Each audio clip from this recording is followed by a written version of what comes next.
Welcome to the Deep Dive. We cut through the noise to give you the insights you really need. Today we're digging into something crucial in business and finance, but often kind of underestimated, the human element in investment deals. And this conversation is part of the Journey series by ACE. They're a cross-border boutique investment bank built around a global network of investors and business owners. Our source today is ACE Navigator. What really jumped out at me from this source is the core idea. Investment deals. They aren't just numbers and legalese. They are like fundamentally people-driven, which means getting people aligned, person-to-person connection, that can be just as vital as agreeing on the financial objectives, maybe even more so. Exactly. And that's really our mission today, isn't it? To unpack some of those common emotional states, the behavioral patterns you see with private business owners during these deals.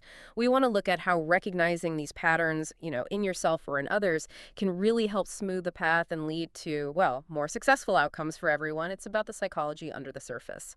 Okay, let's unpack this journey idea then, because the Yeah. source really frames the whole investment process like that, like a journey.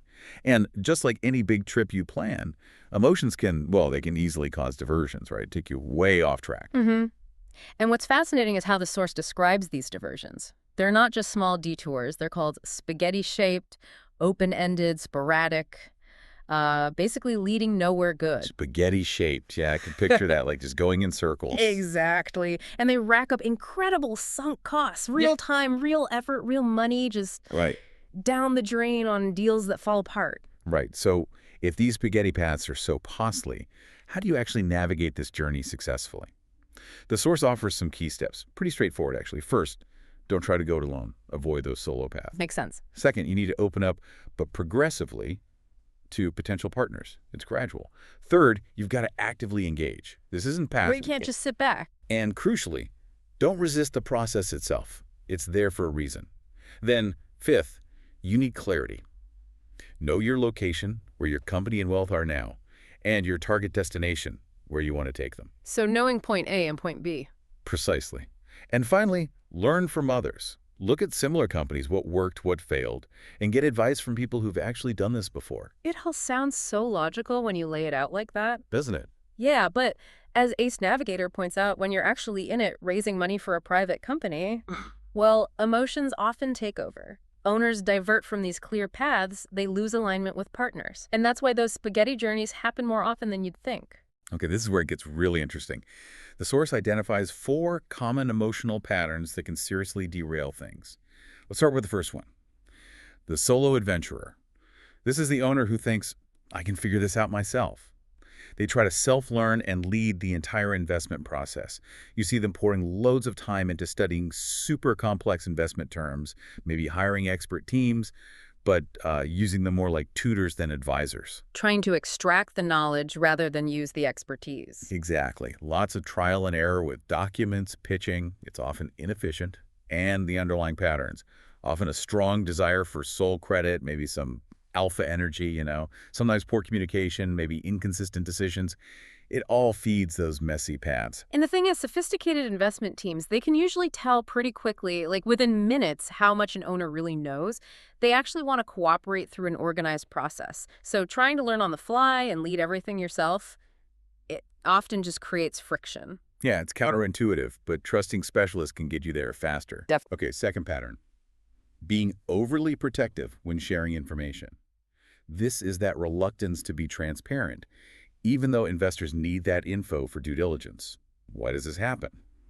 Well, maybe a lack of trust, especially with family businesses used to privacy. Understandable, to a point. Right. Or sometimes it's fear, fear that revealing something negative will scare investors off or hurt the deal terms. So how do you deal with that? If you're the investor or advisor? Good question. Well, the source suggests it's not about just demanding data. It's about building real trust, a close, immersive relationship. You need to genuinely listen to their concerns, maybe even share a vulnerability yourself first to show trust goes both ways. Then you can agree on a gradual information exchange. It's about rapport. Empathy, yeah. Okay, third pattern, passive engagement. This is the owner who says things like, look, I'll get involved once the money's in the bank. That kind of wait-and-see attitude. Which almost never works, right? Pretty much. They might just be curious, not really committed, or maybe they haven't figured out their location or destination yet, or sometimes they're just uncomfortable with risk, happy in their comfort zone. Why rock the boat? But it's interesting, the source notes that many of these passive owners do genuinely want partnerships. They're just maybe a bit stuck. So the solution, it takes time. You need to listen, educate them about the process, but without pressure. Help them break through those barriers gently. Makes sense. Meeting them where they are. Okay, fourth and final pattern. Resisting the investment process. Yeah. This is the owner who pushes back against the established structures, the mandates of sophisticated funds. They challenge the standard way of doing things. Trying to bend the fund to fit them rather than finding the right fit. Exactly. You see long arguments, constant edits to information, maybe exaggerated reactions, high ego. And the reasons behind it could be fear of rejection, maybe feeling unprepared, could be envy, or just frustration from past fundraising failures. It's often a defense mechanism. But if you step back, it's much more rational to align interests, isn't it? There are so many investors out there. Finding one whose path aligns with yours is usually possible if you're open to it. Breaking away from these diversions, these spaghetti paths, it is achievable. It comes back to focusing on that main journey from your current location to your future destination. That clarity makes productive engagement much easier. So, wrapping this up, what's the big takeaway for you, whether you're an owner or an investor? I think the central theme is crystal clear. Successful investment alignment is fundamentally human. It demands real awareness, proactive management of emotions, yours and others, not just financial wizardry. It really is about the people. Absolutely. And Ace Navigator leaves us with a pretty empowering thought. It is easy to break away and let go of such diversions. The crucial first step is just identifying these patterns in yourself or maybe in someone you're working with, and then making that conscious choice to trust, to open up, to actively engage. So maybe ask yourself, what emotional barriers might be standing in your way or someone you know preventing you from reaching that true destination? A powerful question indeed. Well, thank you for joining us on this deep dive into the human side of investment deals. We hope you continue exploring these vital, people-driven aspects of business. Until next time.